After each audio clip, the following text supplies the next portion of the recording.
And let's just get into it. Yeah, no worries.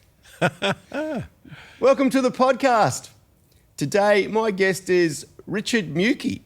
Fantastic. Good to be here, Scotty. Thanks for coming along, Richard.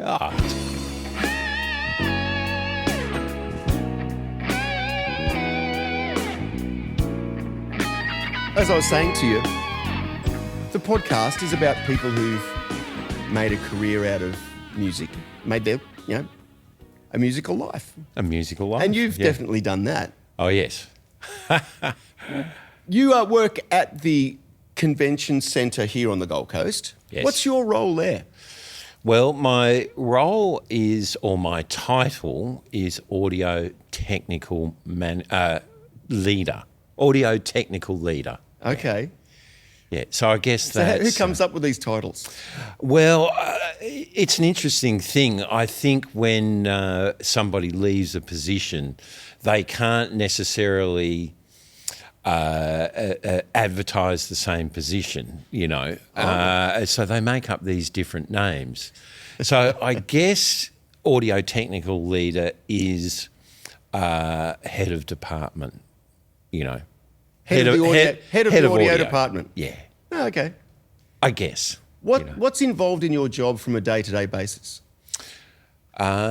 Simply this. We would design a system for an event. We then deploy the system, commission it, or I like to say set it up, commission, i.e. make sure it's all working properly, deliver the event, and then pack it down. And it's same day in, day out, Definitely varies. Big systems, little systems, large events, medium events, small events. So, yeah. What sort of gear are you working with? I know that you've got L-Acoustics PAs. We've got a Nexo rig as well. Well, we have Nexo PA, which is about to go. So it's been at the centre for probably 15 years now. Wow, because I remember prior to it being in the system, in there, they had a beautiful Mayer rig. They did. Is the Mayer rig gone? No, yeah. They had the M2D, and that was when a company called Staging Connections looked after the AV needs of the Gold Coast Convention and Exhibition Centre. Mm-hmm. So they deployed 24 M2Ds, and I think they had four 700 HP subs. So that was their system. Then GSEC decided to go in-house with their production. And they had a big shootout, because I remember being part of that. Yeah, were you? With lots of different, Yeah, okay. And they had, Wayne Grosser brought in a big Clare Brothers rig. He did, yes. And then Gary Barr had the JBL rig. Yep. And there was a couple of other, there was a D&B rig. Yep. One that fascinated me was, I can't remember the name of the company. They looked like flat panel TVs. Really? And they strung them up, and that was like and it was like brought in a road case, and they just strung up these. Oh, right. I think they were electrostatic speakers. Yeah, right. It was pretty impressive, actually. Was it? Yeah. I heard something like that. I don't think I've ever seen them, but I haven't seen them since. But it was an amazing concept. For me, that was an interesting thing to hear a whole bunch of different systems in a room and to see side by side. Yes, it was. It's something you don't very often see or get the chance to hear. What got you into doing music when you were young? What was the thing that attracted you to the music industry? Look, I remember, Scott, when I was about 3, and there were I remember hearing pop music at about 3. I remember riding along on my push bike, honey, when I noticed you. And I just loved it. And I kept it in the back of my mind. I had, you go through school and you think, more traditional forms of employment, vocation, career. But there was always that passion. And at about the age of 10, I picked up the guitar and played that. And I was passionate about that growing up through, my teenage years. We had all our favourites, the Pink Floyds, the Jethro Tulls, the Led Zeppelins, Yes, Genesis. These were all things that we just loved. And the thought of, getting into music or having a musical career. And at one point, I had a schoolmate and he mentioned to me that you could learn audio engineering. And the thought of actually being behind the glass was something that I thought was really cool. So I embarked on a course at what was the School of Audio Engineering back in 1982. Wow. And I think they started, might have been a bit earlier, 78. So maybe I was in about the fourth or fifth, course that they'd run. And I moved from Canberra to Sydney and went to their campus in Surrey Hills, which was really a terrace house with a recording studio in it. Wow. And that was cool. And we had this thing where you had studio time, and it became this thing that it was actually difficult to get the studio time. Just one of those little quirks that happen, in an organisation or a course situation. So how many students would there have been at the same time? There were probably a couple of courses running, and it was maybe 10 in the classroom at that point. So every one of those people are going to want to get access to the studio? Correct. So what I did was I grabbed a couple of mates and we decided to block book.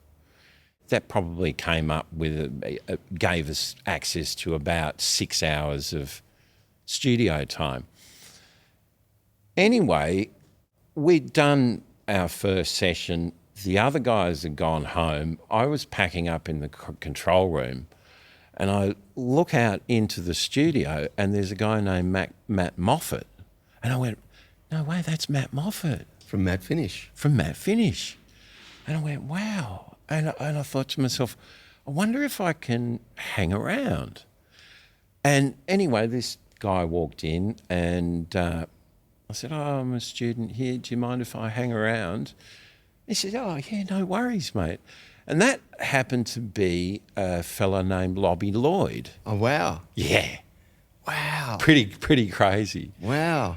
So I used to hang with Lobby quite often. I used to hang out for it that all week, and we would get this, I'd go in and do lectures and practical, and then I'd just sneak out the back and hang with Lobby all night. Wow. So I was paying the rent by working in a petrol station over in Mossman, and I had a 6 a.m. start. So I'd have to leave there at like 4:30 in the morning, travel across town and there I'd be full driveway service, pumping petrol. And back in the days when you actually physically, yeah, this is one of those odd things for people who these days, there was a point in time when someone's job was to come out and put the petrol in your car. And while the petrol was going in, cash. you wipe, do the oil,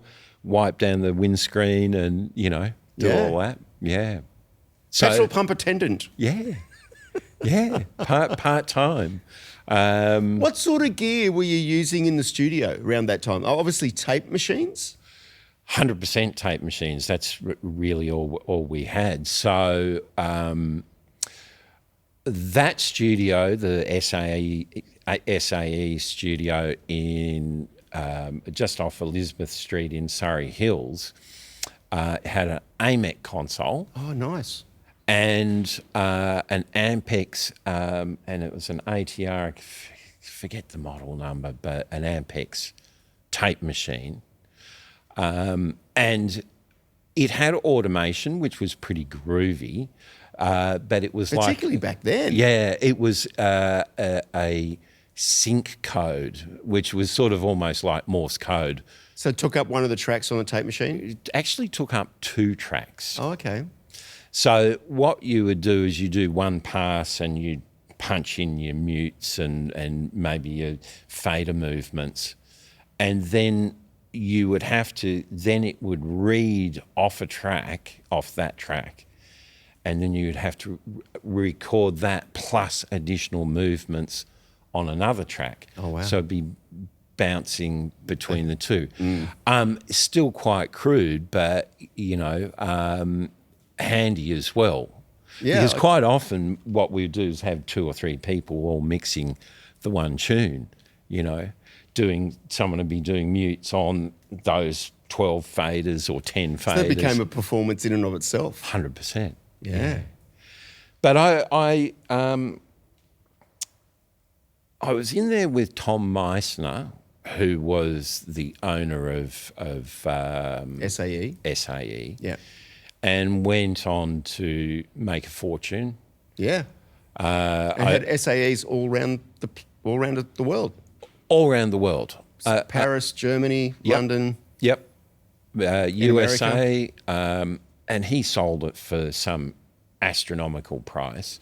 I mean, he There was one in Byron Bay. Yes. One in Sydney. Yeah, I turned up to the one in Byron while they were laying the foundations, and there was Tom, and he took me for a walk around the concrete slabs. Wow. But I was in there, changing automation tracks with him one night on one of my hangout sessions, and he gave me a card which said 70 Judge Street, Woolloomooloo on it. And instantly I knew who that was. He said, go and give them a call. They're after a gopher, a coffee guy. Wow. And the reason I knew, I used to, at that stage, go around and knock on the doors of the studios and go, hey, I'm a student at SAE. Do you Give me a mind? job. Can I have a look at your studio? Oh, okay. And most people were really cool. They go, yeah, come in, So I'd rock up to Rhinoceros Recorders. They were in Surrey Hills, and I don't think I'd been to Paradise, but 70 Judge Street was Bill Field's studio. Mr. Bad Habits. Yeah. Can't help myself. No. And I walked in, and there was my job was to be the gopher and coffee guy, and it was for a John English record called Some People. Oh, wow. Yeah. I remember that. And so it was John Dallymore and Stuart Darrietta, Greg Henson, John, but fabulous time. And totally different from SAE. Yeah. I can't remember the producer. I probably should, but of course, one of my heroes was Richard Lush. Yeah. So Richard was an English expat, and he, of course, was one of the Abbey Road studio technicians or recording engineers. So he was in Studio 2 with the Beatles. Wow. Amazing. And So he brought all of that experience over to Australia. yeah, there were a couple, but Richard originally was at Studio 301, which was an EMI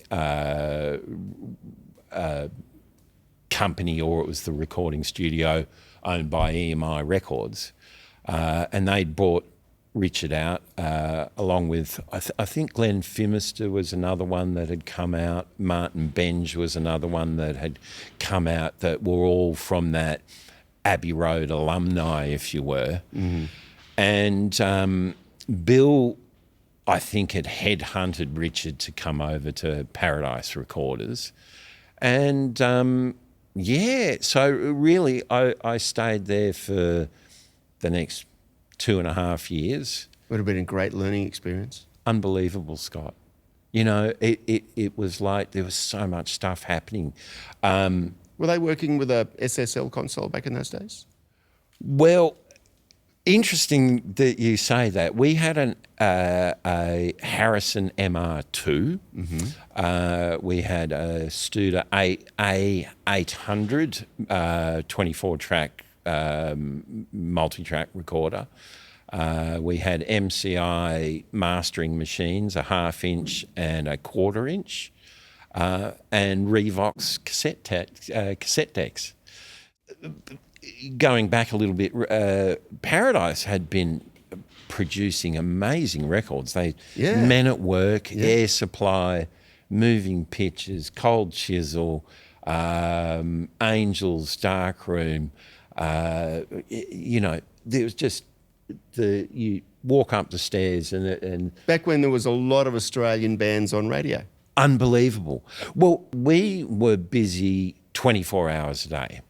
So we would have what was called lockout sessions where bands would come in and literally stay in the studio for months on end.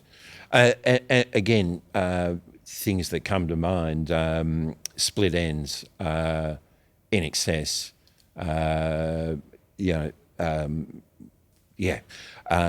so when it wasn't lockout, we do a lot of commercials too. So a guitar player from Hush.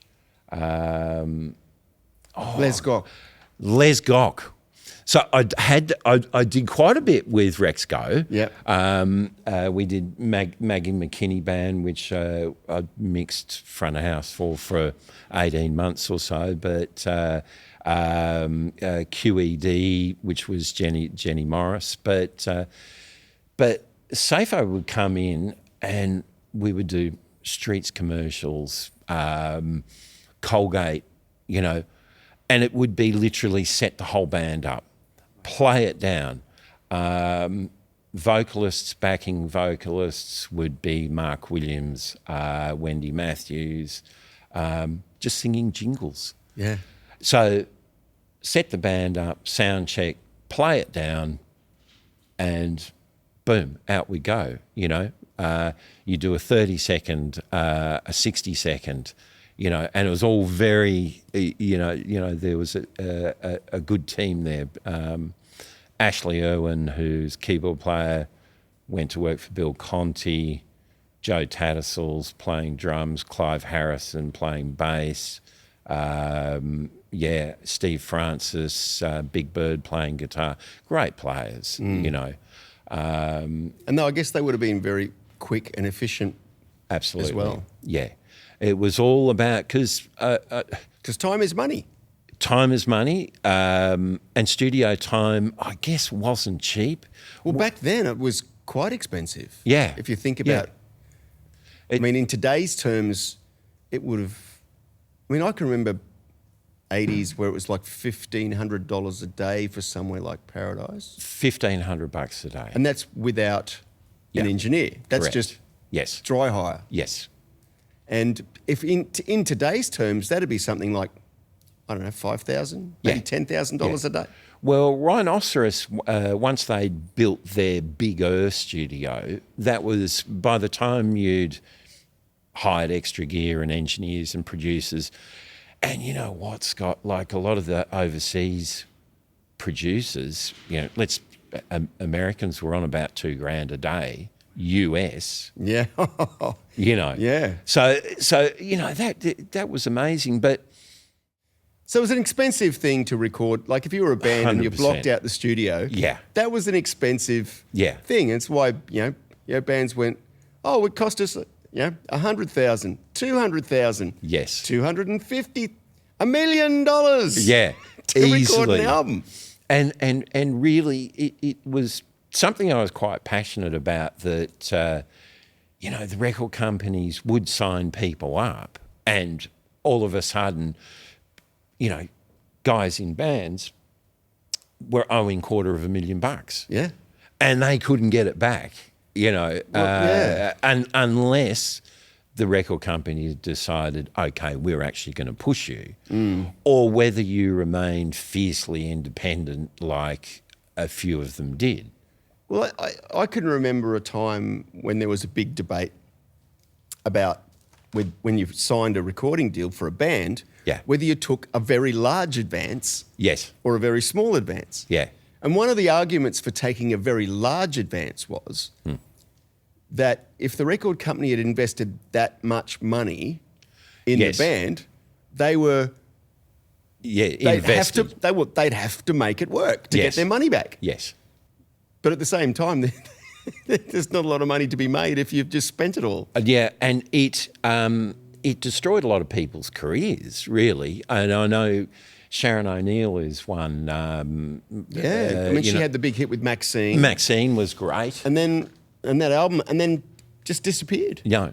And because the deal that she'd done was, we own all your music for 20 years.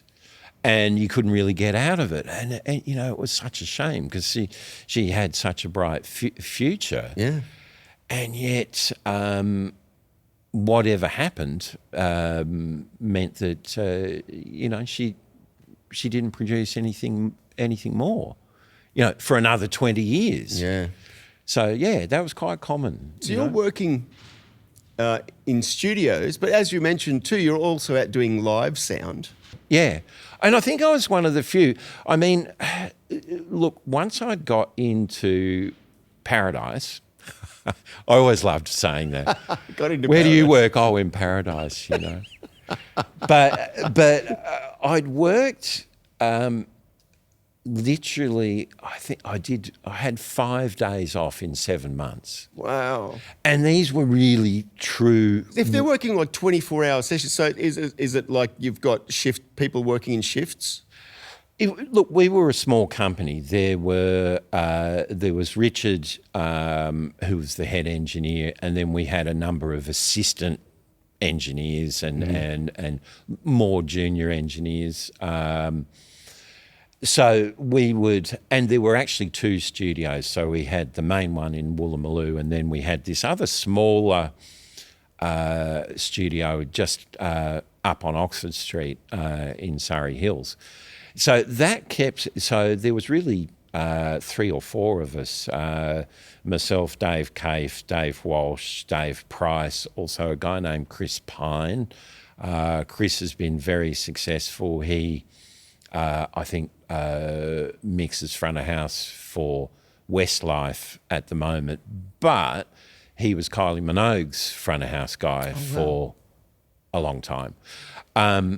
So we were a small company, a manager and a secretary, and so we had midnight till dawn shifts. I did a lot of those, Scott. Oh wow!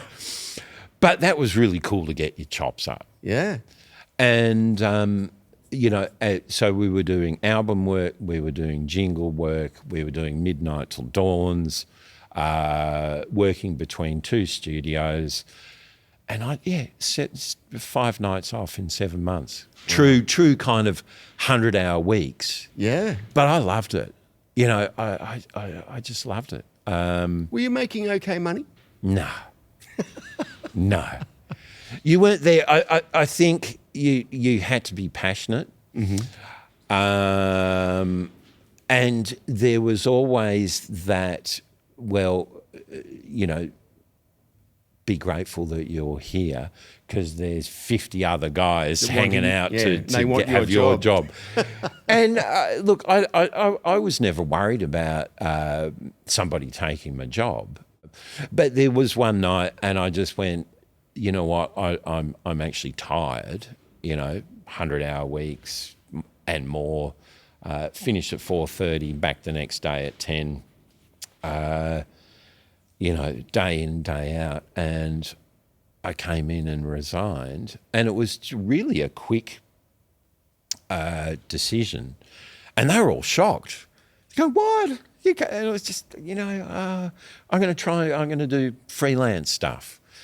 And, but I remained a loyal client of Paradise for the next 10 years.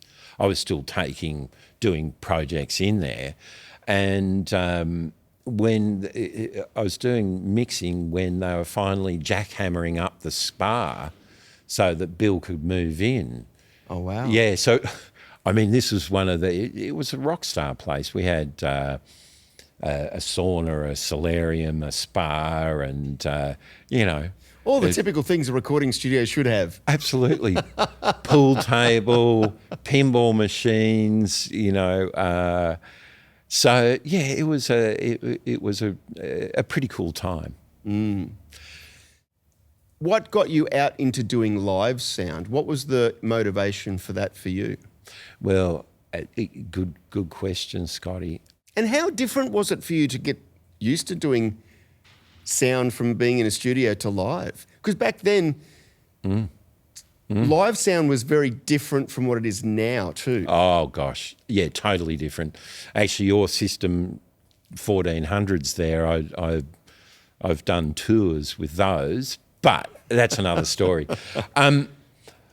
Look, I always loved live music. Loved it. Growing up in Canberra, we had the Willie Winter Band, Dave Kane. Dave Kane was just such a great guitarist, beautiful guy.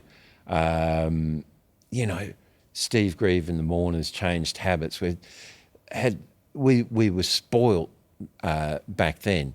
So coming out of I guess, one of the country's foremost recording studios, and I went down and worked in a rehearsal studio on Boundary Street in Paddington. I can't even remember the name, but a lady named Kate Wentworth owned it. And I'd do recordings in there.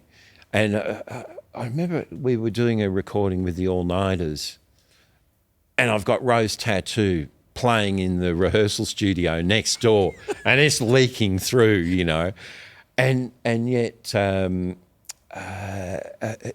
that little single got released on Triple M. I'm like, what? Don't release my, that's so good. But I had a lot of fun. And eventually I'd been working with a band called The Layabouts, and we did a record.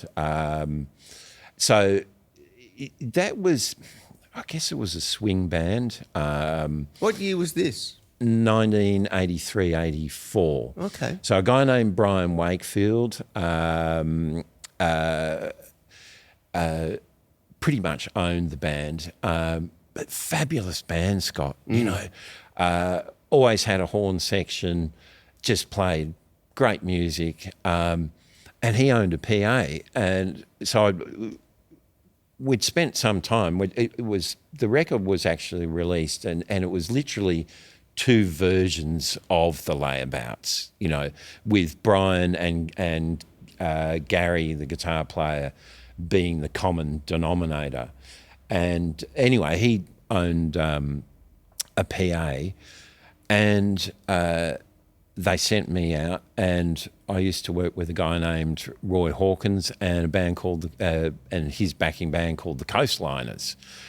And for 18 months, I'd drive this little truck up to Palm Beach RSL, and every Friday night we'd do a gig.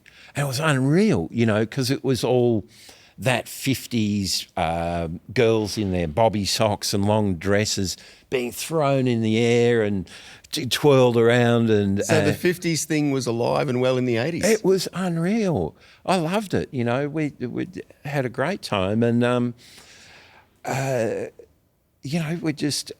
had a JM2, I think it was. So it was a 6-channel mixing console, had 2 monitor sends and a mono front of house send. So I had 3 graphic EQs and I had a Roland 201 Space Echo for reverb. What a great sounding thing they were. Oh, it was unreal. And, the place just went off like a frog in a sock. So, that was great times. So back then, I mean, like you were talking about now and like the convention centre now has Alan Heath D-Live consoles and still Digico. Yeah. And all of the mod cons. Yeah. Back then, a mixing console had what on it? A 6-channel mixing console. Yeah. Do you have bass and treble? Yeah. So do you have mids? It had this one had a high shelf and a low shelf, so fixed frequency. Yep. So 10K, 100 hertz for your fixed cut and boost, and then a sweepable mid. Actually, Scott, I don't think it even had that. I think it probably had a fixed frequency, maybe 400 hertz or 1K that was cut and boost, but it was pretty basic. And you compare it to what's going on today, and it's crazy. I mean, going back to our Harrisons and SSLs, because about the time I joined Paradise, Rhinoceros Recorders bought an SSL. Mm-hmm. So that was the only one in the country, apart from Vander and Young's personal one, which was in Albert Studios in Kent Street or King Street in Sydney. So there were the 2 there, and I did think, they've got an SSL. But you think about... well, they were an incredibly expensive console. $1 million. Yeah. Or, look, that's an exaggeration, although not. Probably... By the time it got shipped and commissioned and all that, it wasn't just a thing of let's buy it off the shelf, stick it in, and away we go.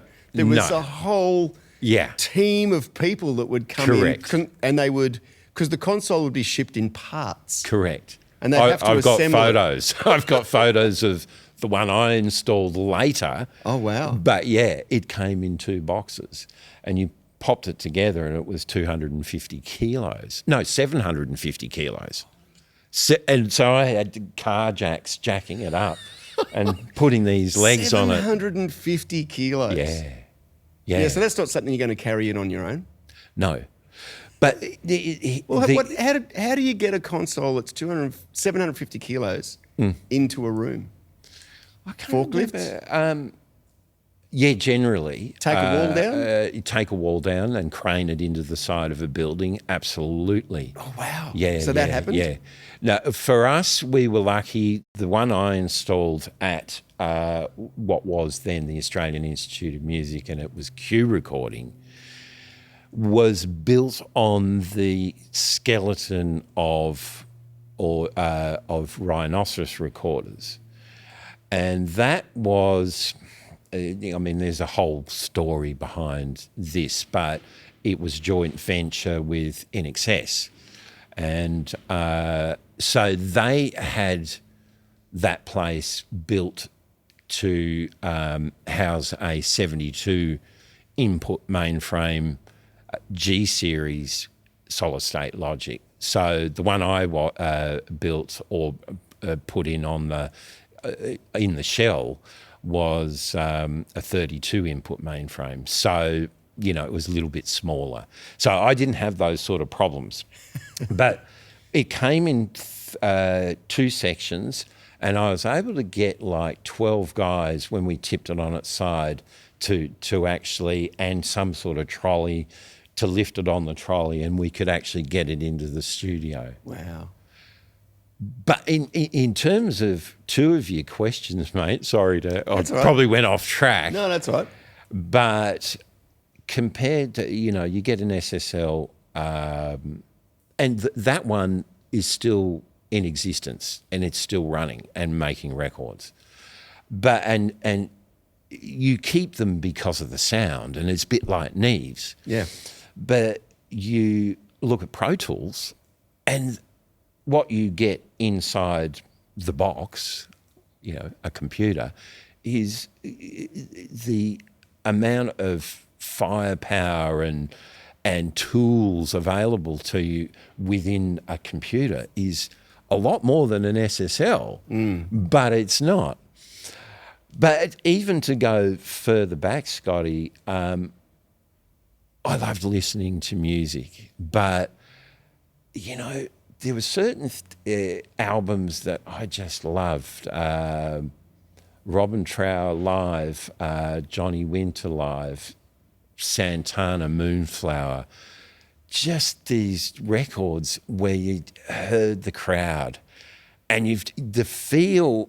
I think it's interesting you making a record, and it's a lot more structured, and I was always aware that it probably was a little bit alien to a lot of musicians. Great. Like working in a studio as opposed to live. Yes.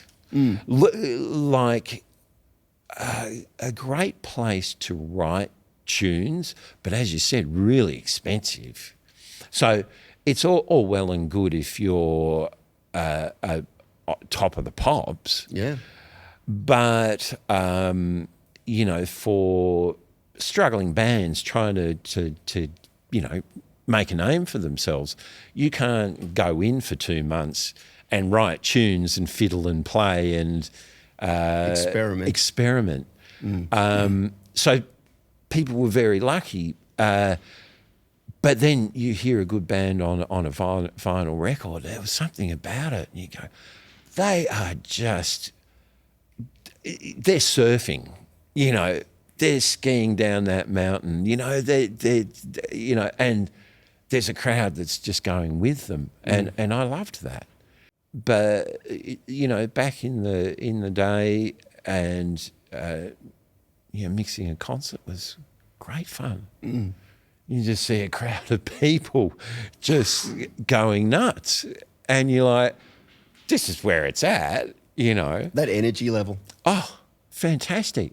And yet there was something amazing about doing recording too, because it's a lot more intimate. So you get to know people and you get to meet some very interesting people. Actually, funnily, I think it was the 1987 stock market crash.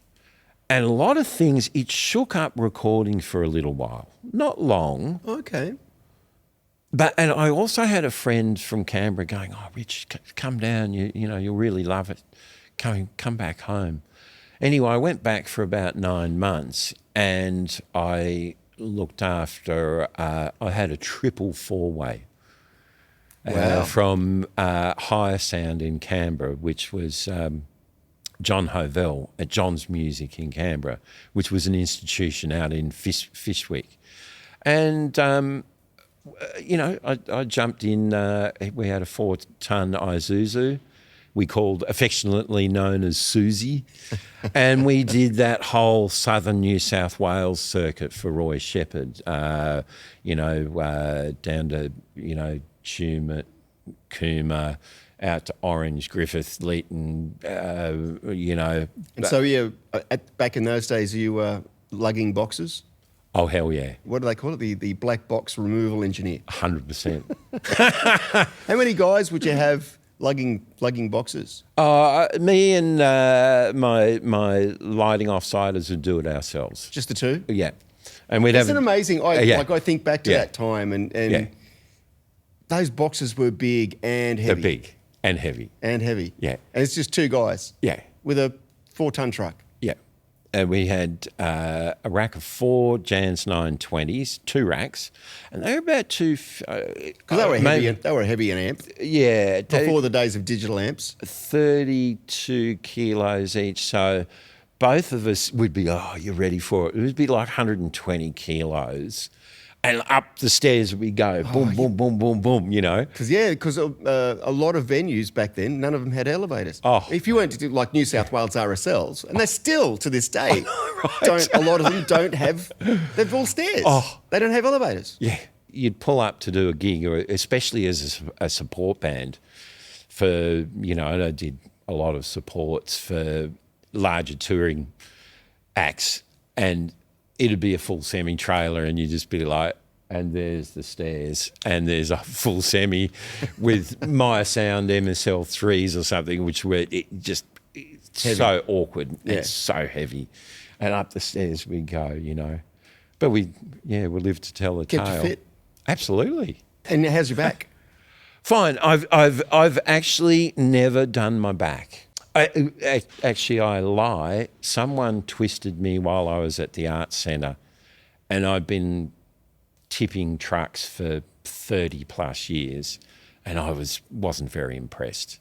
You know, they picked it up opposite to you know. Yes. And I was like, really? Yeah, that's when it's like teamwork is, you really have to be on the same page when you're lifting stuff with someone else. Yeah.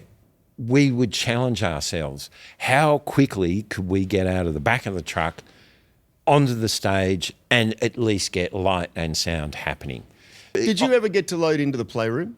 No, I didn't. It was great. Like you get to the playroom and the truck would roll up to the back of the doors. They'd open the doors up and you roll the gear straight onto the stage. Yeah. That was an amazing thing. A venue that was designed specifically to have music. What a fantastic place. I'm sad I missed it. My brothers were in a band here for a long time, and they played at the playroom. And you know, it just has that. It's legendary, you know. Yeah. But I mean, I had this. We had Royals Rugby Union Club in Canberra, and you'd open the back doors and bang straight onto the stage. Oh, that's great. Now that was great. Yeah. But the room held 2,000 people, and there was bingo in there, and we would have to wait for the bingo to finish for a line call. It'd be line call, and everyone would talk, and we'd get another couple of boxes in, and then it'd be, okay, close the doors, wait, you know, and you'd be like, oh, come on, we just want to get in there. Oh, wow. You know, but yeah, you know. How did you go with sound checks? Sound checks were, again... having to fit them in a time, like you can't be sound checking over dinner. You can't be sound checking. No, 100%. Some places were good, some places were bad. Some places had those, you know, those little lights, you know, where it was like you could set the sound pressure level and the lights would go, what was it, green, yellow and red, so traffic lights. Yeah, and if it went red for too long, the power would get cut off. Yes. And often you get to a place and the snare drum would set it off. Oh. You know, and you go, we can't do a gig. You know, what are we going to do? And chewing some gum. we were able to bypass. And chewing gum on the microphone. Yeah. Oh, those things, improvisation was, you know, it was always called for. But, sometimes good sound checks, sometimes no sound checks. What changes over the time would you say would be the most dramatic things that you've seen as far as the equipment that you've used? I've worked in most of the clubs and pubs in Sydney. And it's funny, you drive down the Pacific Highway and you go, yeah, gig there, blah, blah, blah, blah. Anyway, I did go back into recording, but still kept my finger on the pulse as far as live work went. But initially coming out of SAE and going into Paradise Recorders, the first big thing, well, that year, 1982, was the year really that CDs landed in Australia. And I remember Tom Misner going, oh, you can put peanut butter on these things and put them in and they'll still play. And we were, oh, wow, that's amazing, you know. But, of course, that wasn't really true. But you know, CDs became a thing. And whereas in the recording world, everything was tape. Our longest digital delay was we had little lexicon rack-mounted things, little slots, and each one was about 120 milliseconds, and you could patch into one out of that and into the next. And get a longer delay. A longer delay. So we could make, the ones we had at Paradise, we could make 480 milliseconds. So it was all, and apart from that, the slapback delay all came from tape machines. So you'd slow down the tape machine, get it in time with the track, and that would be something that you'd put on vocals and so on and so forth.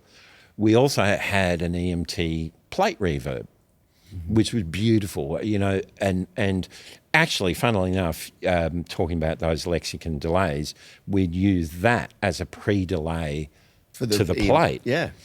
And I'd never heard anything like it, you know. It was, and it took me a long time to adjust to the Yamaha SBX 90s and all those sort of things. It just didn't sound right compared to that. But anyway, all of a sudden, MIDI came out, the Lindrum came out. And I remember Joe Tattersall saying to me, you know, and he was just this beautiful guy. He said, "Oh, Richard, I'm worried. You know, I'm going to lose my job," which was session recording. So because he was a drummer. And of course, slowly but surely, Clive Harrison and Joe lost their jobs because people like, it was usually the keyboard player, could program the Lindrum, and usually with the Commodore 64 or later the Atari 1040, what was it, 1024 ST. All of a sudden you could program drums and bass. So they'd rock up with a computer, a Lindrum, and a single keyboard, and all of a sudden there wasn't that's how you did jingles. And you could make them exactly 30 seconds or exactly 15 seconds without... Had to be that. It was no more, no less. And MIDI became a thing. And this was all in a very short period of time. This was all about being time efficient, I guess. Absolutely. So it's like quicker to set up, quicker to get sounds. Yes. Quicker to get it in, quicker to the end product. Oh, and again, as you said, studio rates were what it was all about. That was the expensive, part of the equation. So and I guess cut then that too, down. it's that you're paying wages on an extra person. Absolutely. So it's like, okay, well, there's another person we don't have to pay for it. So it's like everything's like, make it cheap, make it cheaper. Yeah. How can we make it cheaper? Yeah. So, that was a interesting and tumultuous. And then, of course, the next thing, and it was in those couple of years, so I'm thinking 84, 80 to 86 maybe, the other thing that happened was the AMS reverb and delay came out. And what that had was it was a digital delay. So it had memory in it, and you could pay for memory. And these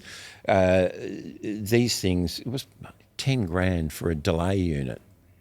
Echo, echo, echo. Back in the day when you could live off $100 a week. Yeah, exactly. I mean, these were worth a fortune. Yeah. But it had a sampling function. So you could sample a snare drum. So it came with, provided you forked out the money. For the memory. For the memory, you had 1 second of memory. So you could capture a snare drum, and the technique was that you'd record the snare drum backwards. So you'd flip the tape over, record the snare drum backwards, turn it back around, and that will give you a trigger that would end up in time, so it would trigger the sample, and you lay that back with the original snare drum, and that gives you a bigger sound, you see. So that was the beginning of sampling. So all of a sudden there's this new innovations on, and so crazy times. Yeah. That lasted for a while. MIDI, all of a sudden you had writing software like Cubase, Nuendo, Logic Pro, that sort of stuff. Steinberg. And Opcode made Studio Vision Pro. That was a great program. I I love remember that program. Yeah. And then Gibson bought the company and killed it. Yeah, well, and I mean, these things, these big companies swoop down and grab these really innovative people, and it just gets swallowed up, and what happened to that? Well, yeah, Logic Pro was originally its own thing. It wasn't owned by Apple. Apple came along and swallowed that up. Yeah. Because it was EMU Systems, wasn't it? I think so, yeah. But, Pro Tools was a game changer. Well, it started out as Session 8. So I was a bit of a fan of that. It was very limited. You could, it had 4 voices, but what you could do was, for a start, it synced to timecode. So you could throw a track out and fix it, denoise it or do something like that, fly it back onto the tape machine. So it was in sync. And so it was quite a useful little tool, but it didn't really sound amazing. Because it was still what? Was that 8-bit or 16-bit? Was it even 16-bit then? I think it was 16, maybe even 12-bit. It was, but yeah, it 44.1K, probably 16-bit. And because I guess the sound then, the quality of a digital sound is very highly dependent upon the converters. 100%. And I guess back then, converters, to get good quality converters was incredibly expensive. Way expensive. And again, going back to Pro Tools, they had the 888. Yes. Which I still didn't think stood up to tape. It was like, okay, it's useful, but it just, I don't know, it just sounded a bit flat. And tape, with its natural sort of compression, and it just had something musical about it. However, Pro Tools released HD, and I went, oh my God, that's a game changer. They went to 96 kilohertz sampling rate, didn't they? Yes, yeah. But even the 48K, I think you can tell between 44 and 48. Quality of the A to Ds and D to As and all of that sort of thing. Still it took a while for 96K to really kick in. Did those sort of things, we're talking studio converters, when did you start to see the digital consoles come in? What changes did that make? Well, because we're talking Pro Tools, because back then Pro Tools was still you would use Pro Tools but into an analog console, absolutely, and you would have these big converters, and spit out back in, like you'd have an analog console going into the and then at some point it all went digital. There's still people that hold out for analog, and great if you can afford it. Yeah. This comes down to that thing of time and money. Time and money. I think AC/DC are still going out with a Midas Heritage. I might be wrong, and all the outboard gear. So Lexicon reverbs, and I think Fourier audio stuff. There's a digital side to it. 960L or something. Probably Avalon compressors. Probably. But for my mind, I never really. You didn't look back because, especially live, you had a way of memorising what you've done. So a big part of the 80s and the early 90s in recording studios was the SSLs came with a total recall function. And really it was a television and there were two layers and you just turned your EQ until the white lines matched up. So it was really painful because there's, 1,000 knobs on these bloody things. So it took a long time to reset a session. Yeah. And I guess that was the thing about recall was what you could do is you would do a mix. Yeah. And then someone would go, oh, we don't quite like the mix. We want to go back and change something 100%. in the mix. Always. And so you would have to recall the desk. Yeah. Reset all of the settings. Yeah. All the outboard gear. So we had folders of paper per song. Wow. And I guess that's one of the big things about the digital age with Pro Tools now. It's like you save the session and it remembers exactly what all your settings are. And the digital consoles now too, I guess, they remember. Yes. Or you can save your settings and recall them exactly. It's been a while since I've been into a recording studio. A lot of them nowadays, SSL have got, I can't remember, Oracle, I think. They call it super analog. So it's all analog on the way in with all the, beautiful compressors and, input strips. So you capture that characteristic. You're getting the benefit of that analog circuitry. And it's attached to a DAW and you bring it back in and, so there's that. But all your high-end studios really do have these super analog consoles. So a K9000 SSL or a 88R Neve or, they're $1 million each. And you go, wow. And it's like, hey, can you turn up fader number 1, please? Sorry, can you say that again? They're huge. Yeah. Serious consoles, and because they're set up now too, where people want to mix stuff in 5.1 surround sound, or even totally. Or was it now? It's 7.1 or 9. Yeah, and I think there's 9.2, so you get stereo subs. I don't really get it, but But again, going back, I loved it. I loved recording original music. There was something really special about it.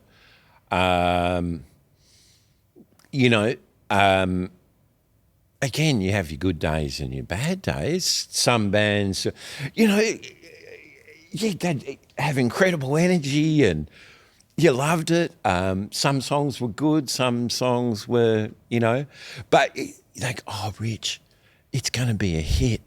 And I'd be like, yeah, it's unreal, folks, and you're going, oh, it's not really, Not feeling it. I'm not feeling it, and it could be a lyric or a whatever. And but some things you just felt, you go, oh my God, that's unbelievable, Wow. Over the time in studios when you're recording, what producers did you work with, and what was the thing that you would say made for a great record producer? Well, or can you quickly explain the difference of the different roles of the people that were in the studio environment, Sure. like an engineer to a producer, or a mixing engineer to a recording engineer? Yeah. Because oftentimes someone who was recording the band didn't get to mix the band. No. Gopher, start there. You become a tape op. So from there, or assistant engineer. So I would literally fast forward, rewind, hold down the play button, drop into record and drop out of record. You'd have to note your choruses, your verses, choruses, middle eights, so on and so forth, as a marker with 2 markers. Generally, you'd park the tape machine 4 seconds before a drop-in, is roughly about a bar, and it would move along pretty quickly, drop in, quite often we're doing syllables, man. Wow.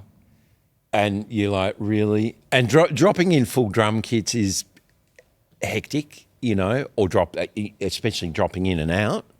You know, you want to be right on. As the tape op, As are a you tape the guy op. that gets the razor blade out and cuts the tape? Sometimes, yeah. Why would that be necessary? Again, arrangements. So you could basically go, we're going to cut the chorus out or cut something out of the song, and you would actually physically cut the tape. Well, and then glue it back together with the sticky tape. Yeah, and as you probably know, Scott, you know, you do the one song 3 times. Yep. By then, if you don't get a take in the first 3, you can go for 1,000. Yeah. You can go for 2 weeks and not get one. Yeah. So it's interesting. It could come around in the 4th, but you do those 1 to 3, and the producer may say, okay, I like verse 1 from take 2.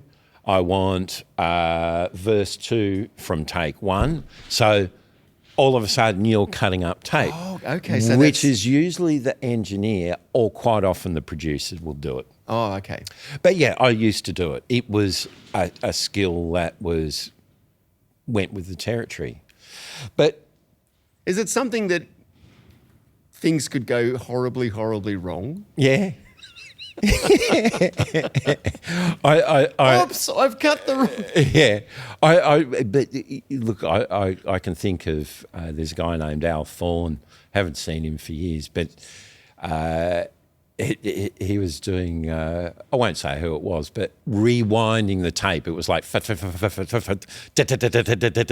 as all the edits went through, and it's a hit song, you know, you'd know it, but they just wanted little slithers out of it just to bring the time back in, you know.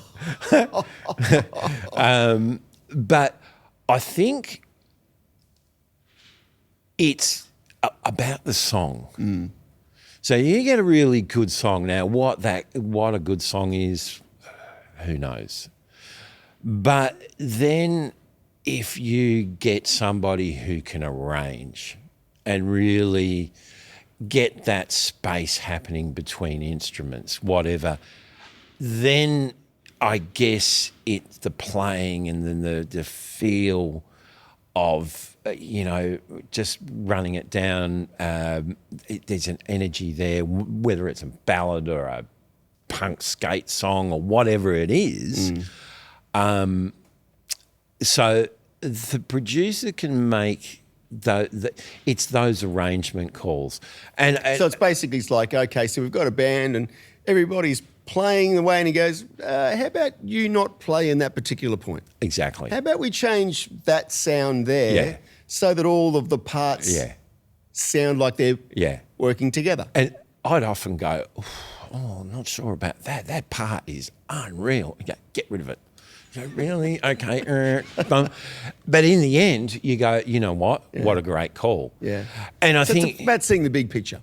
Seeing the big picture, I think people like George Martin, and actually I had Andrew Farris from NXS, and he said, I couldn't believe it. You know, we were sitting there just playing a track, and we had George Martin producing this track, and he just wrote it down as he was hearing it, give it to his scribes, and so he could go and listen to every instrument and then put it on paper and then work out what everyone was doing and then hand people back, or, you know, a manuscript and go, listen, let's cut these notes out, or why don't you add this, or why don't we do this?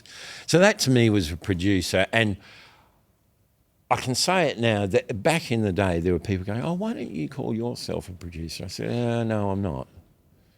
I'll gladly accept the position of an engineer, you know, and sometimes I'd be the only one.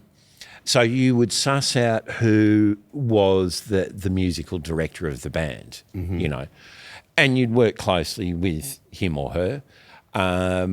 So I guess that's a producer's cap. And, you know, you'd be like, guys, I reckon you can do it again. So it's all about coaxing The best performance. This best performance in this unlikely scenario of being in a studio. And oh God, you know, I watched a lot of bands break up in the studio, you know, with producers. And so your producer, he's got the creative overview and he makes those calls. The engineer is about pulling the sounds. The assistant is doing the tape op duties. And eventually you do it all by yourself, or you get to work, you know, as a team, which is great. I was fortunate enough to work with some really cool teams, whether it be a tape op, a gopher, engineer, pseudo producer. You know, you don't get a George Martin or a Hugh Padgham or a Nick Launay or a you know, Mike Chapman. You know, these people were just incredible. These guys are incredible. You know, perfect pitch, this sort of thing. So I got a lot of respect for whomsoever calls themselves a producer. Oh, really? Okay, cool. If you had to pick a highlight of all the different things that you've done, what highlight would that be? There are a few. I can't, it'd be remiss of me not to say I was lucky enough to be an assistant engineer with Cold Chisel, Mark Opitz producing, incredible Australian producer. Yeah, he was. He did some great stuff. Amazing, you know, huge catalogue. And we're working on something for, you know, a few songs for 20th century. And we'd been going a few days. I think they were there 4 or 5 days. I'm pretty sure it was 5 days. But on the last day, he'd get me, like, this was quite a regular thing. Okay, can you go and rack up this song? So you'd pop down to the studio. Everyone might be having lunch up in the lounge room, and you get your tape and you rewind it, find the song, hit play, you know, mark your start point, push the faders up, and just prep it for whatever was going to happen next. And I'd always, playing a tape, you generally respected the fact that magnetic tape had a life. So you couldn't pass it over the heads or too many times, you know. So I generally hit play once, and you know, you go, oh yeah, this is pretty cool, or you know, depending on what you were doing. But anyway, Mark said to me, and it was a pretty cool day, a few days. I met members of the band. Jim walked in. He goes, "G'day, mate. My name's Jim. Do you want a chip?" And he had this chip from the Wollongong the Woolloomooloo Fish and Chip Shop, which was, you know, really, it was an institution for our studio. Oh, yeah, oh, thanks, Jim. Yeah, I'll have a chip, you know. So immediately put you at ease, which I thought was amazing. But anyway, Mark said, okay, can you throw up a song called Flame Trees? And so I went down and I went, yeah, sure. And off I went and, you know, popped the tape on, found the tape where this, yeah, it's middle song, da-da-da-da. Threaded the tape, rewound it back, hit play. And I went, oh, wow. Oh, whoa. Like, I was knocked out. Yeah.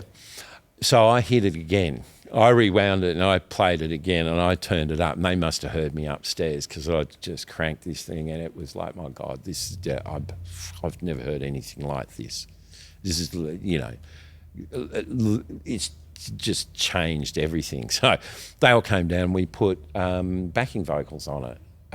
Megan Williams, who's no longer with us, but, you know, did an amazing job. And it didn't matter how many passes they did. It was just like, this is unreal, you know. So that was a highlight. Had Elton show up one day, and me and Richard were playing cassettes for him, with all the who's who of the music industry sitting on the back couch, you know. Wow. Eventually I went round and started dancing with Susie, our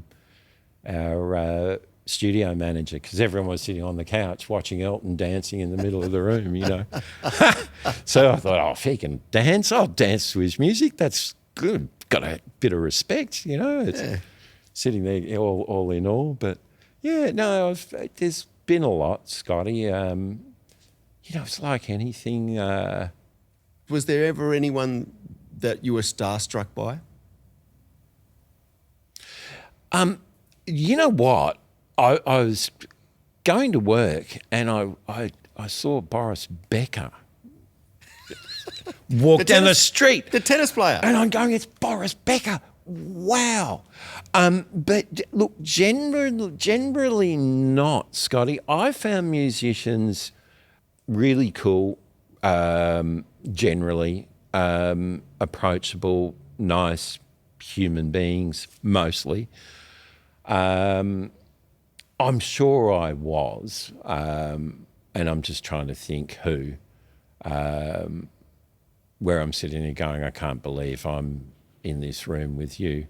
I mean, you go back to that first time when you got Matt Moffat and it's Lobby Lloyd. 100%. Like I can't believe, and because I didn't recognise Lobby. Yeah. But I was way aware of who he was. Yeah. And I loved Matt, and I'd seen Matt finish multiple times, so I was a fan. Yeah. And, you know, I caught up with Matt a bit. I over the years, I did a number of things with Matt and Matt Finish, you know, various iterations of the band. You know, and, you know, poor Matt died young, and it was, you know, it was very sad. Very sad. He's such an incredibly talented unreal songwriter, so singer, good. guitar player. Yeah, he really was, you know. That Short Note album is just Yeah. phenomenal. Yeah, my mate Dave Caife recorded that at Paradise Studios, and he was 16 at the time. And I'll think of the producer in a second. The producer was with Roxy Music. I'll think of who it was. But Dave and I are still close. He's just released a record called Masato with one of the guys. It was him and one of the guys from Sebastian Hardy. And it's epic, Scotty. I'll play it for you. Yeah. You know, it's back to that prog rock orchestral type of, you know, it pays homage to its roots, you know. Amazing. But yeah, we're still close. I hear from Richard, you know, fairly often. I tell you, Jeff Baxter was one who I was a little starstruck. He came in, only did one session, but he had like a Fender Tweed or something like that. And he said, how do you set these things up? And I went, well, and I thought, aren't you supposed to be telling me? You're the legend. And he's just 10, and he just turned it all up to 10. Plugged it in and played the track, doubled it, probably put a third, probably put a fifth, probably put an octave on all these parts, and, you know, did it in an hour. So thank you, goodbye. I went, well, that was Jeff Skunk Baxter. What the? I can't believe that. You know? Yeah. So yeah, no. Conversely, things happen along the way that sometimes aren't fun. No. Can be either embarrassing or just horrible, nasty things or accidents. What's something that's happened along the way that you look back and go, geez, I wish that hadn't happened? And what did you learn from it? Scotty, I think the ones that go really wrong are the ones you really remember. And yeah, you learn some things, not to do it again. And invariably you do. And it might be that second or third time you go, oh, right, okay, I've got it. Some things are out of your control, and you might take a hit for it, which has happened, and some things definitely within your control. You got one specific one that comes to mind? Yeah. There was one I did up here in over at the Star Ballroom, and it was a bit of a history, but we were doing a corporate opening, and I'd mic'd the CEO, and I hadn't actually checked that mic. I checked all the rest of them, and I gave him fresh batteries and everything. But the rest of the production crew were over the other side of the room, so we're diagonally opposite each other, and we're all on comms. And so talking through a show in comms as an audio engineer, I didn't really like. And when someone's talking at you, you might hear the call and you instantly go for it. So you're fixing it, but you haven't got two hands to push the speak button, So anyway, this guy came on, and I was in the middle of turning him up, but I had this person behind me going, you've got to speak to him, which slowed me up. So I put the headphones on. It's not loud enough. I'm like, yes, I know it's not loud enough. Let me work at it. And so, they're freaking out. Finally turned it up. And so that was one where I go, yeah, I've just got to make sure that my radio microphones are tickety-boo. So that's one. Just lack of sound check time? I know from coming in and doing corporate events, time is very precious in the afternoon when you're doing sound checks. And sometimes things, you just don't have time for some things. Mate, that one, as is many, as you rightly point out, sound checks can be really hectic. And it's not so much even the band, it's, you've got a comedy act, and then you've got another opening act, and then you've got a choir and a bunch of dancers, and they all want, and all of a sudden all this time's gone. And you can't get to those little things. And undoubtedly there was a bit of that going on, and that still happens to this day. But I think, for instance, at GSEC, we're generally pretty efficient at being ahead of the game. Yeah. I like to think that I am. It's a planning. You've got to plan things out. And because you've got to realise that best laid plans, always something will happen, I guess that, like you were saying before, the things that are out of your control. Yeah. Well, look, I had this one where we were doing a gig in the basement, and it was, I'd worked with Stephen Presswich. We did an album, and we were together for 18 months. And I liked the result, and we also, I did his sound out and around the burbs of Sydney, which was pretty cool, because occasionally Ian and Phil would come along, and I'd just be like, oh my God, how good's this?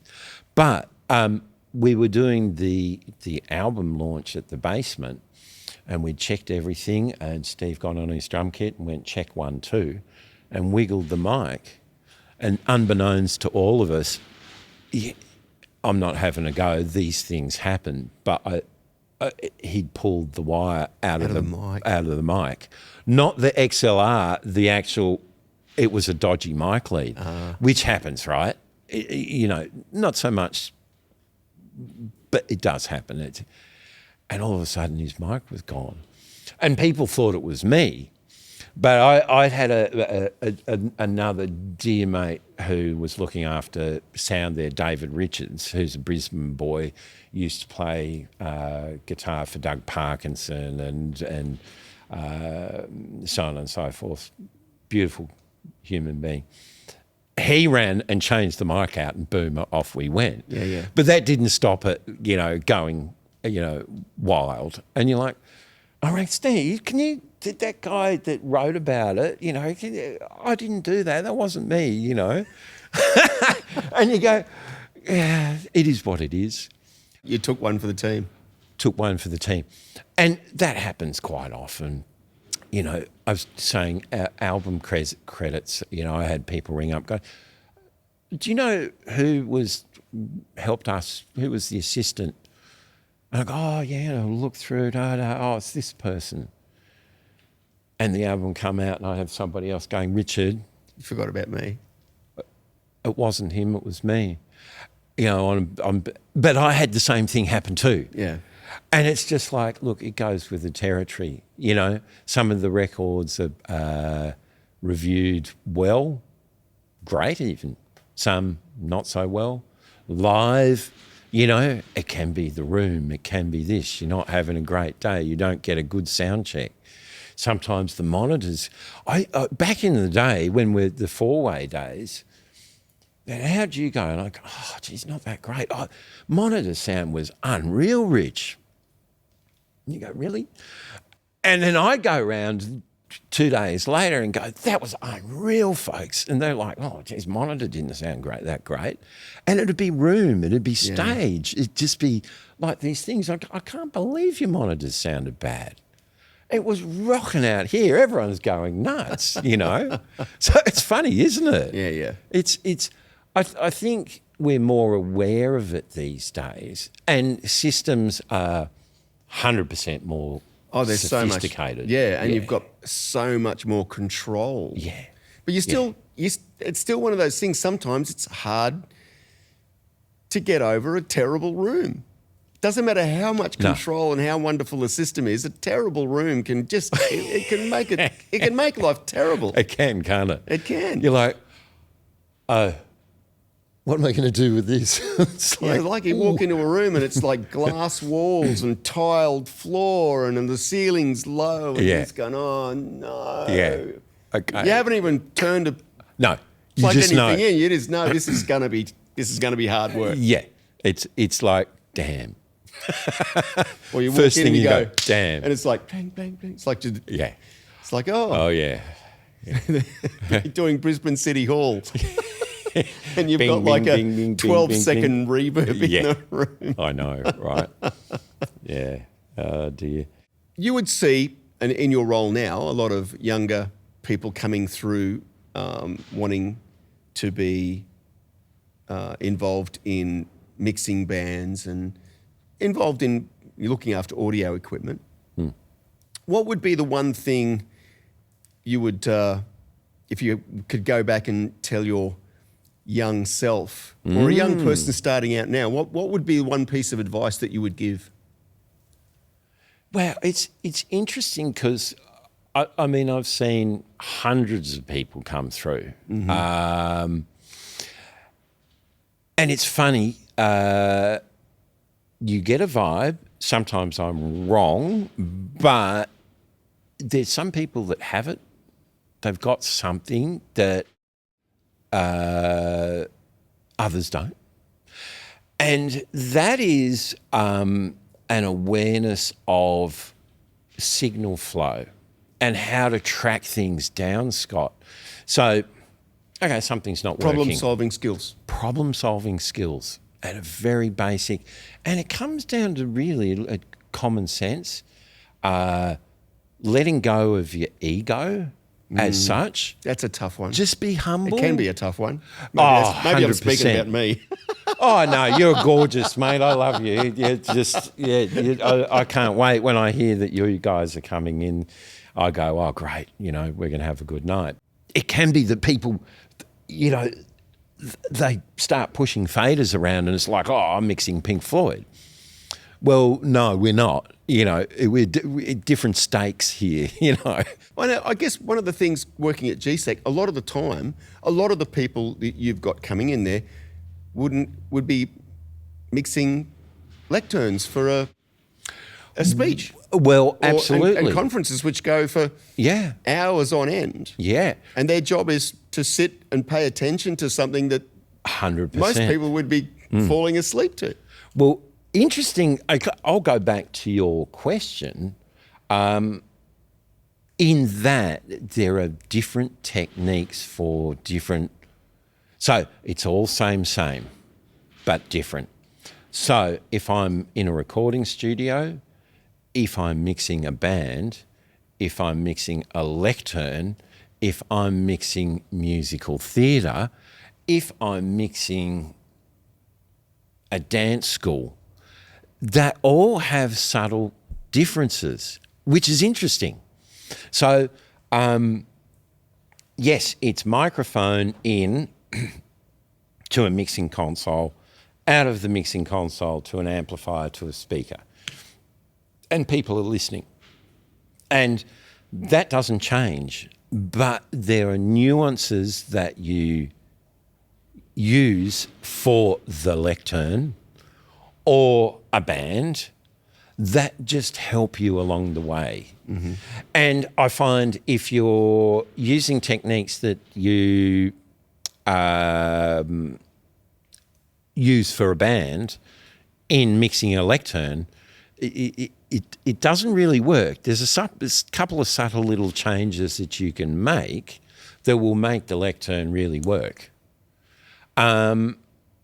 So is this an experience-based thing? How do you learn these things? It's something that you would talk to someone who's had experience to learn from them? It can be. And look, I'll counsel people and they may or may not take my word for it.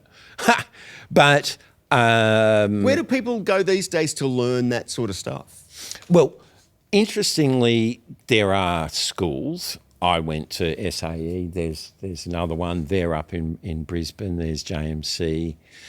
So they're sort of studio-based things. They're all what studio-based. What about the live-based thing? Like you're talking, the difference between lectern, a dance school. Is there anybody teaching that sort of thing? No, not really. And here's the thing. I think I came out. I didn't finish my course at SAE because I was hanging out with Tom and Lobby, and they just handed me a card, and I walked down the street to the next suburb, and I was lucky enough to score myself a job, which I am now sitting here talking to you since that time. Yeah. 13 years later, I went back because I needed something. I needed to have a resume for something. I went back and they gave me a diploma. But to answer your question, for most of that 13 years, I played down the fact that I went to SAE because it was a cottage industry. And it was like journalism back in the day. If you're a journalist for a newspaper, you learnt by becoming a cadet journalist. I learnt by becoming a cadet recording engineer. You didn't learn at university. Yeah. So, but on the job training. On the job training. But what the studio managers did do was call SAE and go, send us one of your better students, because at least we understood the language. Mm-hmm. So what? And like you were saying too, it's like you can tell some people have a knack for it. You know, they're interested in all the right things. Yes. In the right areas. And they are few and far between. And whether some really good people, and it would be the same with musicians, I suppose, that have moved away, plenty of engineers probably gone, right, I'm going to, I don't know, do carpentry or... Do you think there's a certain mindset that is helps get you through this industry? Well, I think you've got to love it and you've got to have passion for it.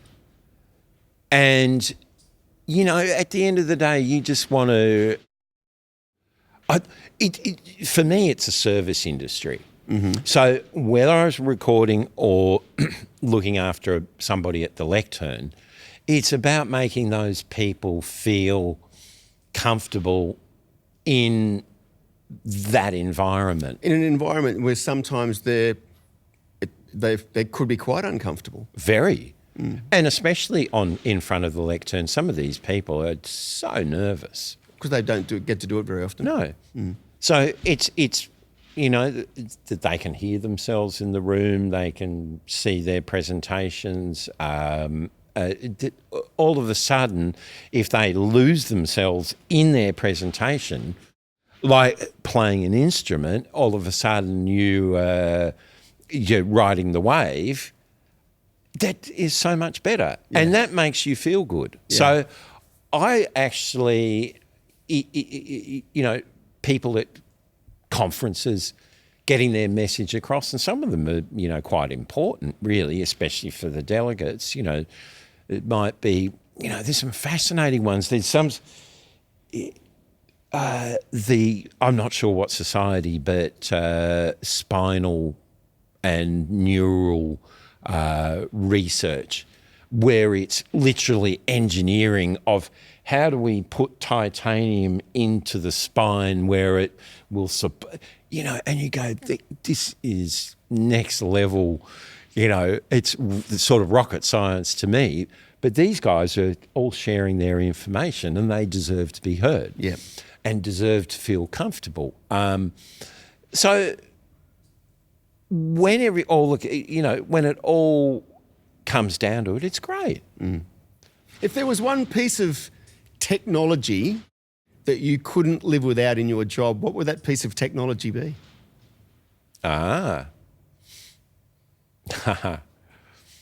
Good question. Should I say an SM58? Although I need to connect it to something, but... I was thinking even along the lines of a mobile phone or a laptop computer or a... particularly these days. How do you manage your time, because you're managing your time, managing other people's time, managing... Yeah. I mean, that's predominantly what you're doing these days. It's about managing time and people. Yeah.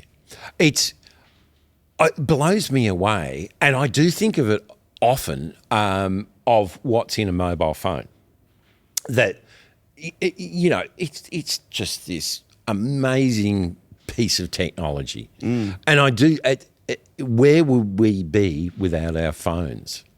So, yes, I think that my first inkling was digital mixing console, because you can save stuff. So if I thought about relating two things, if I was going to be a snob, it'd be a Neve or a solid state Logic or a Midas, heritage mixing console.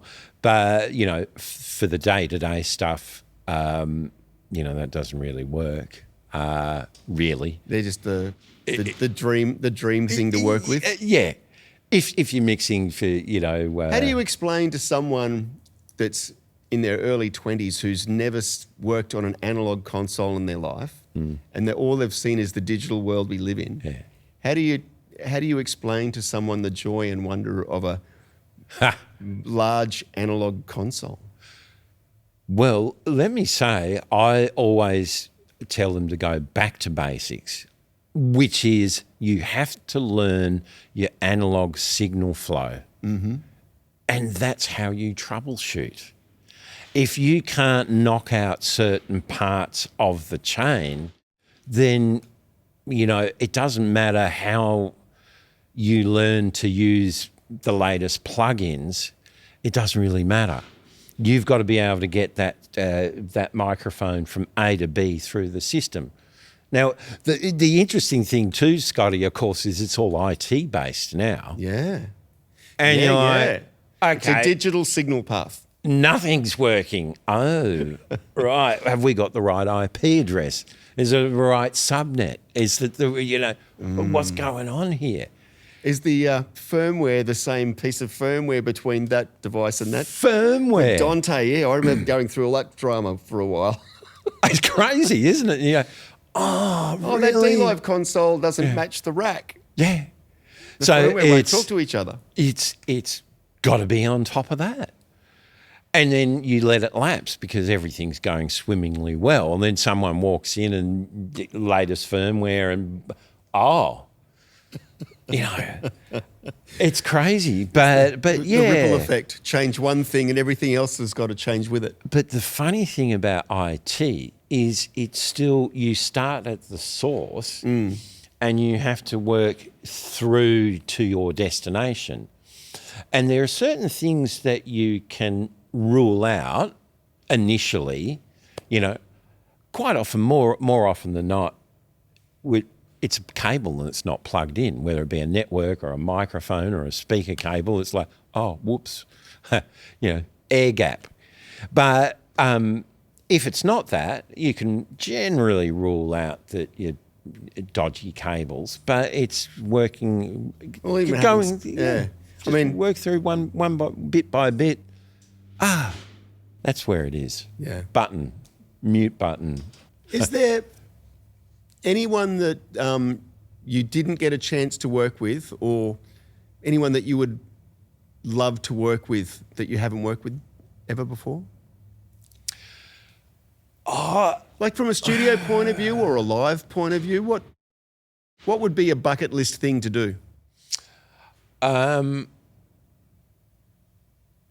There was probably many.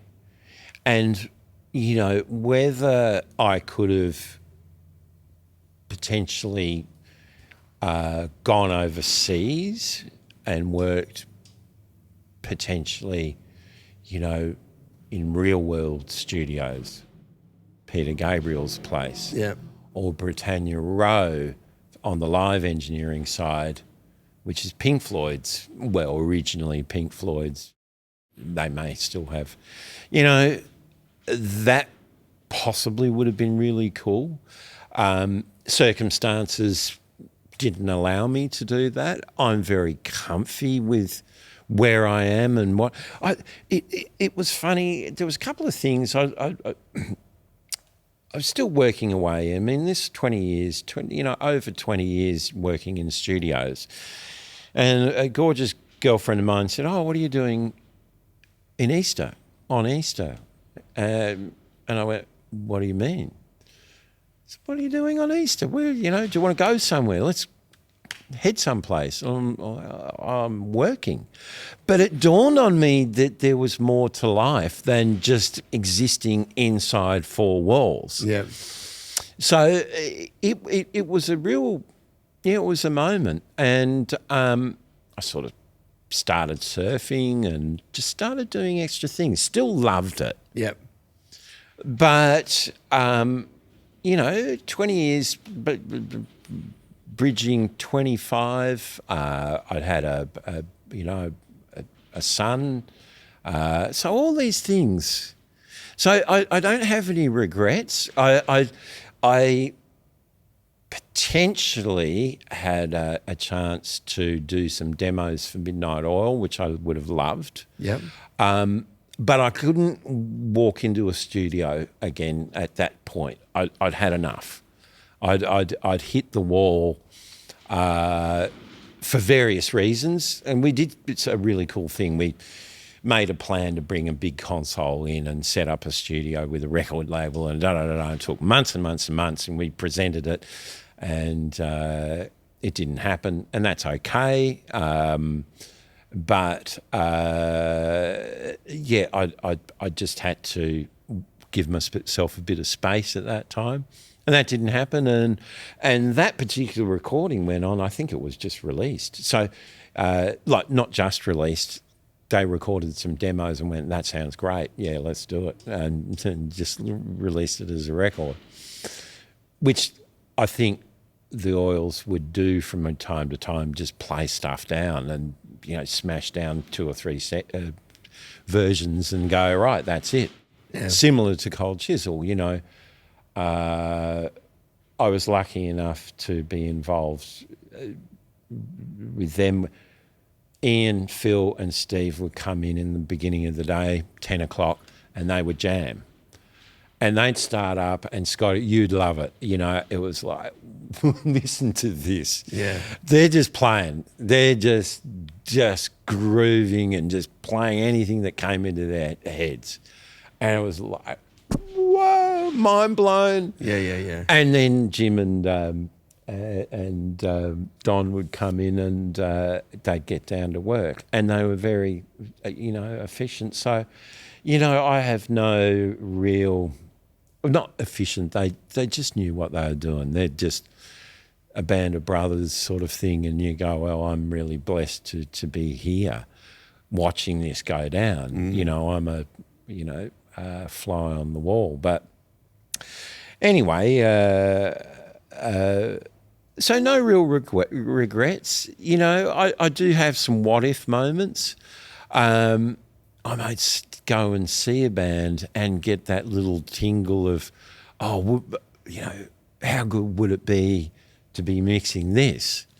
But then I realise it has its own set of problems, and it's, not all glamorous, it may seem It's interesting, to be, but yeah. How often would you walk in and to a concert or watching any other band and think to yourself, is it ever a case of thinking, geez, I wish I could mix this, I'd do a better job of it? Look, I don't... I know that's one of those things. That's generally like every muso walks into a... and you just put your critical in. Generally... Because, a lot of the times you don't know what problem... It's that thing of being a problem solver. You don't know what 100%. problems the guy that's standing at the desk is dealing with. Yeah, 100%. Bad room, bad stage, but... bad performance by the band. Yeah, bad performance. But generally I'll go, if I go and see a band, I'm there to enjoy myself. Yeah.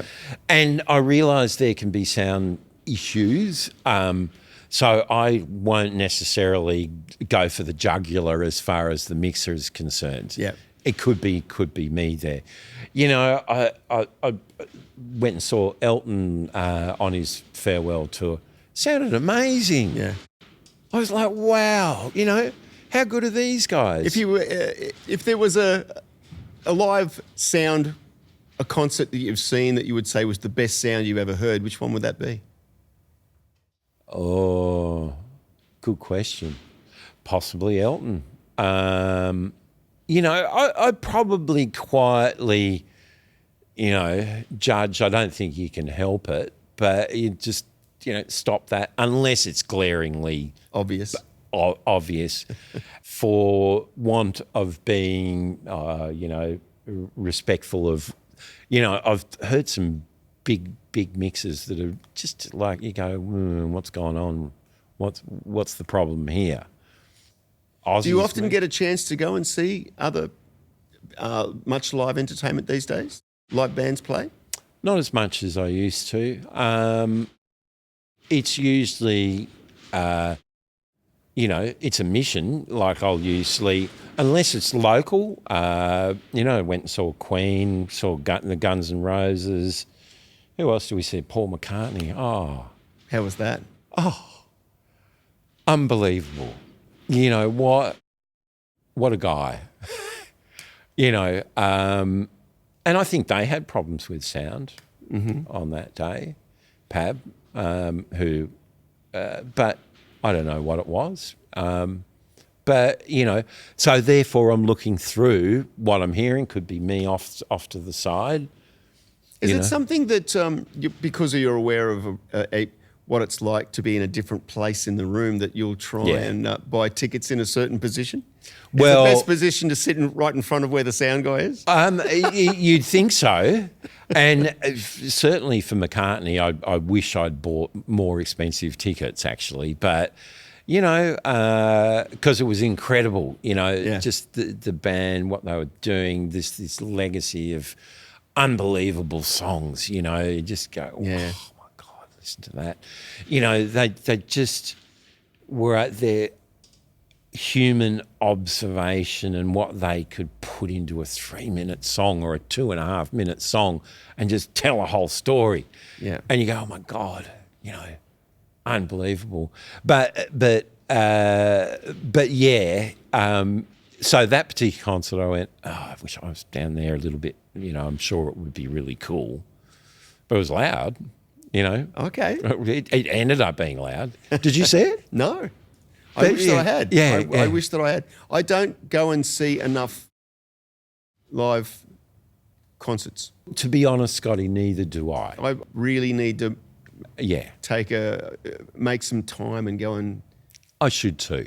see some more But live concerts. it's It's interesting, one of the things isn't that it? I miss. It's that Yeah, thing. If me you too. get into a work mode, and Yeah, I generally agree. speaking, not always, but generally speaking, I'm working.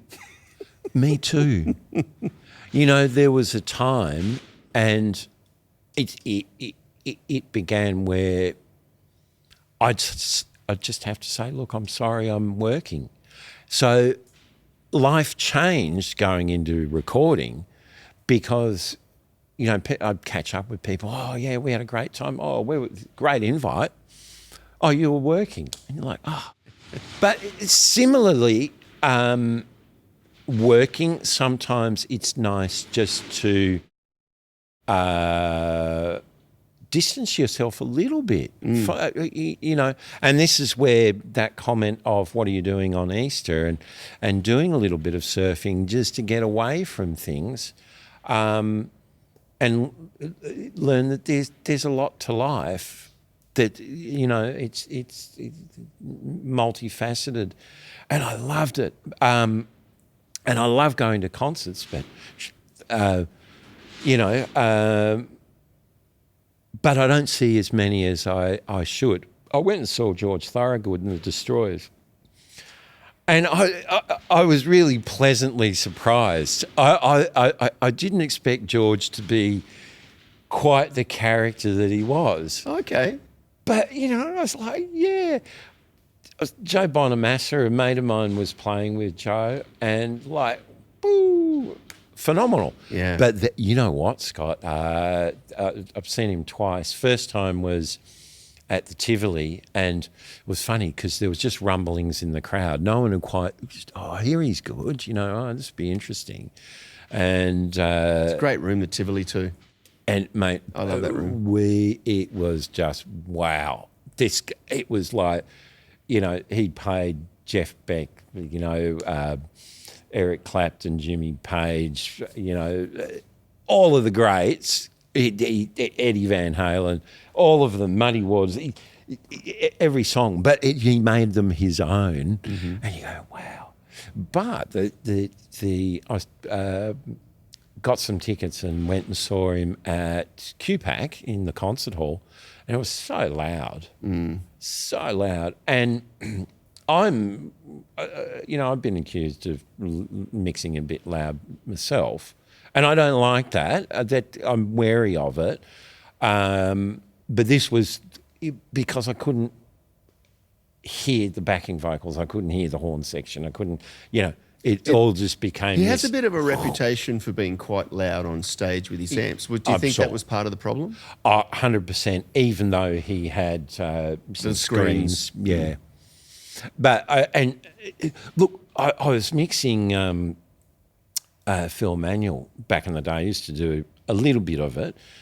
And he would have his Marshall with his Roland 555 chorus space echo. He loved it. Loved it a bit too much, I think, sometimes. The echo was a little bit over the top sometimes. Yes. And, mate, it was louder than the double four-way. Well, at that point, I will put some stuff down below for a list of a whole bunch of things that Richard has done. And if anyone wants a job, Exactly. where to apply. Yeah. Yeah. Thank you very much, Richard. It's been thank you, mate. a privilege and a pleasure. You. Yeah, Thank you. likewise. Yeah. Thank you. I will see Very everyone humbled. Very humbled. on the next podcast. Thanks for listening and watching this far. See ya. Thanks, Scotty.